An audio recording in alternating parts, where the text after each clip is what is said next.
नमस्कार, मी दीपक राऊत तुमचे स्वागत करतो आजच्या शेअर मार्केट अपडेटमध्ये। आज मार्केटनं सुरुवात पॉझिटिव्ह केलेली, पण त्यानंतर ओपनिंगमध्येच मार्केटला हायर लेवलवरून सेलिंग प्रेशर आलं। ॲज युजल FIs विकत आहेत। डेज हायपासून FIsनी जवळपास निफ्टी 23,100च्या आसपास ओपन झालेली आणि तिथून स्ट्रेट अवे 22,800 जो आपला महत्त्वपूर्ण सपोर्ट आहे, जो या आठवड्यामध्ये इंटॅक्ट राहिला फायनली आजही तिथंपर्यंत निफ्टी खाली आला। रिझन FIचं विक्री हेच, दुसरं कोणतेही रिझन नाही आहे। जवळपास आज FIsनी 4,300 करोडची विक्री केली आणि ब्रॉड बेस संपूर्ण सगळ्या सेक्टर्समध्ये मंदी बघायला मिळाली सकाळच्या 17पासूनच। आणि निफ्टीमध्ये क्लोजिंगला थोडंसं सावरण्याचा प्रयत्न झाला 22,800वरनं समावून निफ्टी मॅनेज केलं, निफ्टीनं स्वतःला सावरण्याचा प्रयत्न झाला। निफ्टी 22,950च्या आसपास बंद दिला। त्यामुळे या आठवड्यामध्ये जवळपास 2 वेळा निफ्टी 22,800 आलं आणि 15 दिवसापूर्वी एकदा 22,800, म्हणजे ॲटलिस्ट एक ट्रिपल बॉटम टाईप फॉर्मेशन म्हणता येईल आपल्याला 22,800ला आहे। 22,750 ते 22,800 स्ट्रॉंग सपोर्ट आहे। 22,750च्या जर निफ्टी खाली गेली नेक्स्ट वीकमध्ये तर फर्दर डिक्लाइनिंग येऊ शकते। मे बी 22,500, 22,000, 21,500पर्यंत सुद्धा येऊ शकते। एक सेव्हरेज सेलिंग येण्याचे चान्सेस आहेत जर 22,750 ब्रेक केला तर। अदरवाईज नेक्स्ट वीकमध्ये जर 22,800 हा जो सपोर्ट आहे तो मेंटेन राहिला, निफ्टीनं क्लोजिंग जर 22,800च्या खाली नाही मिळालं आणि मेंटेन राहिला तर एखादी शॉर्ट कवरिंग बाउन्स येऊ शकतो, जो निफ्टीला 22,300 ते 22,500, 23,300 ते 23,500पर्यंत सुद्धा घेऊन जाऊ शकतो।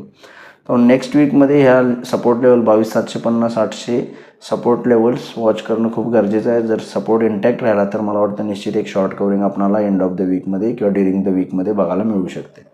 मग ओव्हरऑल आज दिवस तसा खराब राहिला, पूर्ण दिवसभर पडझड राहिली। क्लोजिंगला फक्त निफ्टीनं थोडासा बाउन्स दिला आणि थोडंसं रिकवर होण्याचा एक अटेम्प्ट केला आणि सक्सेसफुली रिकवर बऱ्यापैकी होऊन बंद दिला। पण जवळपास 100 पॉईंट निफ्टी मायनसमध्ये, बँक निफ्टी 250 पॉईंट मायनसमध्ये जाऊन बंद झाला। सेन्सेक्स 200 पॉईंट मायनस बंद झाला। FIDIची ॲक्टिव्हिटी जसं म्हटलं, FIsनी 4,300 करोडची विक्री केली आहे, त्या बाजूला DIsनी 4,360 करोडची खरेदी केली आहे। आतापर्यंत DIsनी सक्सेसफुली FIचं जे काही सेलिंग आहे जवळपास 4-4.5 लाख करोडचं या 2 वर्षांमध्ये ते ॲब्झॉर्ब केलं आहे आणि होपफुली SIP फ्लो कंटिन्यू राहिला तर निश्चित DIs बाय करत राहतील, ॲब्झॉर्ब करत राहतील। फक्त 22,800 जर इंटॅक्ट राहिला तर आपल्याला फर्दर हायर लेवल्स मार्केटला बघायला मिळू शकतील। नेक्स्ट वीकला एव्हाना सोमवारी टेक्निकल लेवल्स बघायचे असतील तर 22,750, 800 स्ट्रॉंग सपोर्ट आहे। 23,000च्या वरती जर निफ्टी सस्टेन राहिला तर 23,200, 250पर्यंत रिकव्हरी सोमवारी येण्याचे चान्सेस आहेत। त्यामुळे सोमवारी रेजिस्टन्स लेवल 23,000च्या अबाव गेला तर 23,200, 250पर्यंत निफ्टी जाईल। लोअर लेवलला 22,750 ते 800 स्ट्रॉंग सपोर्ट झोन आहे, जिथं एक रिकव्हरी चान्स आहे। जर पण तो ब्रेक केला तर फर्दर सेलिंग येऊ शकतं। बँक निफ्टीमध्ये सिमिलरली 49,000 इमिजिएट बेसिसला सपोर्ट आहे। 49,000च्या वर मेंटेन राहिला तर बँक निफ्टीमध्ये बाईंग आलं तर 49,700 ते 800 पण बँक निफ्टी जाऊ शकतं। एक मोठा राईज बँक निफ्टी देऊ शकतं।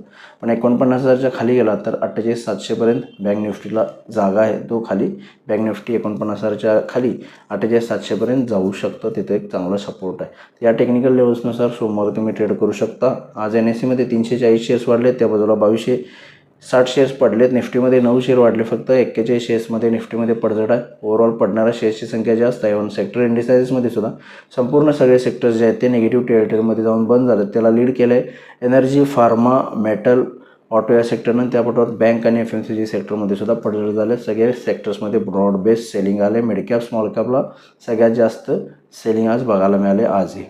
ग्लोबल मार्केटमध्ये फारशी काय मंदी गेले इतके दिवस नाही आहे। युरोपियन मार्केट्स मिक्स आहेत, काही प्लस आहेत, काही मायनस। डाऊ फ्युचर्स 130 पॉईंट मायनस आहेत। ओव्हरऑल US मार्केटमध्ये काल चांगली तेजी झाली। आज इव्हेंटसुद्धा चांगले लाईनअप होते। मोदींचा US दौरा आहे जो आज कन्क्लूड होईल। बऱ्यापैकी चांगली चर्चा टेरिफ्सला घेऊन, US इम्पोर्ट्सला घेऊन झाले, बिझनेस डील्सला घेऊन झाले। त्यामुळे होपफुली नेक्स्ट वीकमध्ये काही अनाऊन्समेंट येऊ शकतील पॉझिटिव्हली। लोकसभेत सुद्धा न्यू टॅक्स बिल टेबल झालं आहे, ज्याच्यामध्ये सुद्धा काही चांगली ग्रीन शूट किंवा न्यूज येऊ शकतील। त्यामुळे ओव्हरऑल मार्केट होपफुली आहे, फिंगर्स क्रॉस आहे की नेक्स्ट वीकमध्ये 22,800 जर होल्ड राहिला तर निश्चित आपल्याला 23,500 ते एव्हाना फर्दर हायर लेवल्स परत पुन्हा बघायला मिळतील। तर बघूया निफ्टी सोमवारी नेक्स्ट वीकमध्ये कशा पद्धतीने बिहेव होते। माझा व्हिडिओ ऐकला त्याबद्दल धन्यवाद। माझा व्हिडिओ जास्तीत लाईक करा, शेअर करा, माझे चॅनल सबस्क्राईब करून डेली अपडेटसाठी बेल आयकॉनला क्लिक करा। धन्यवाद।